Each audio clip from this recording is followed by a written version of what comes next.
Şimdi Kürtler aynı Türklerin oynadığı oyunu Zazalara oynuyorlar Kürtler. Ya diyorlar ki bu kadar Türkleri beklediniz, bu kadar şunu yaptınız, bunu yaptınız, hele dur Kürdistan da kurulsun. Biz de size diyor ki yerel haklar vereceğiz. Yani leçe olarak gördükleri için. Şimdi aynı şekilde onlar da tekçi bir devlet anlayışı hüküm sürecek. Sonuçta Türkler gibi Kürtler de Zazaların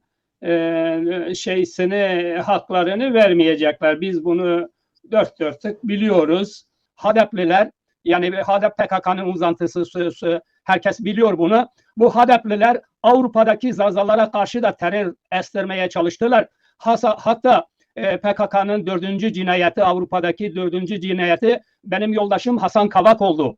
Şimdi Zazalar örgütsüz olduğu için, korktukları için bunların baskılarını gündeme yeterince getiremiyor. Ama biz getirdiğimizde işte bizi çok sert dilli görüyorlar. Ya işte siz politika yapamıyorsunuz, biz daha iyi yaparız, biz Kürtlere fazla dokunmayın. Ya şimdi ben bugünü tartışıyorum. Önceden Türk devleti katliam yapmış, yazdı, bu katliamları anıyoruz. O katliamlara karşıyız. Bunları protesto ediyoruz. Ama bugünkü koşullarda, bu teknolojik çağda hala Kürt örgütleri, HDP ile diğer bu Barzanicileri birlikte bunlar Zazaların Türkler tarafından kurtulmuş, ölmemiş. Bugün onlar da cenazeleri kaldırmak istiyor. Yani Zazaları tamamen ortadan silmek istiyor. Bu sıkıntılar da yaşıyoruz. Peki yani öncesinde nasıl oluyor? Oradaki insanlar sizi ziyaret ediyor mu? Onlarla neler konuşuyorsunuz? Nasıl karşılıyorlar? Tabii o başlı başına bir sıkıntı. Yani mesela Ergani'den gidelim, en son standta yaşadıklarımızı anlatayım. Orada oranın işte HDP'de görevli bir şahıs geldi. Bizimle mesela tartışmaya girebiliyordu. Öyle bir sıkıntı yaşadık. Sonra başka bir tane zannediyor ki biz izin almamışız. Hemen arıyor, polisi arayabiliyor. Sonra tabii polis de hemen orada hemen adamı şey yaptılar. Yani HDP'li mi polis? O da ülkücü mesela. Yani birçok yerde biz alıştık yani. Bunlara biz alıştık da. Yani neticede böyle çok sıkıntı yaşıyoruz bunu. Yani bizi izleyenlerin bilmesini isterim. Maalesef böyle bize karşı, Zazalara karşı, Zaza faaliyetlerine karşı böyle bir yani hazımsızlık çokça var toplumda. Yani bazı kesimlerde diyelim. Peki, bunu bilmek lazım. Evet. Abdülkadir, bu hangi gün, hangi saatte HDP'li sizi engellemeye çalışıyor? Yani o mu polisi çağırıyor? Nasıl oluyor? Ben yeterince anlayamadım.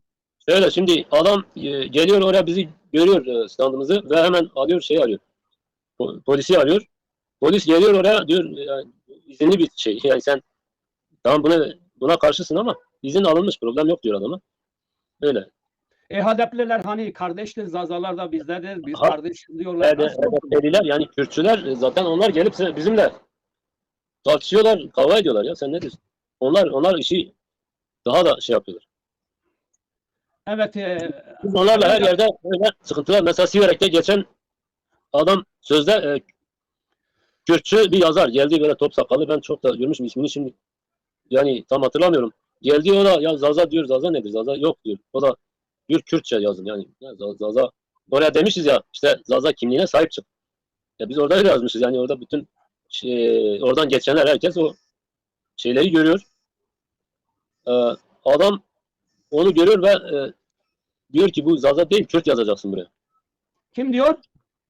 Ya sözde Kürt yazarı yani, Siverekli, ismini şimdi hatırlamıyorum, bir tane geldi orada, onunla da epey tartıştık. Tabii biz fazla şey yapmıyoruz öyle. Biz fazla yani kargaşa taraftarı değiliz, yoksa yani adam geliyor kavga etmeye yani, öyle.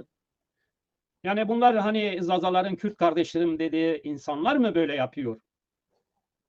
Tabii yani sözde yani onlar bizim hakkımızı da sözde şey yapıyorlar ya, öyle bir şey tabii ki yok.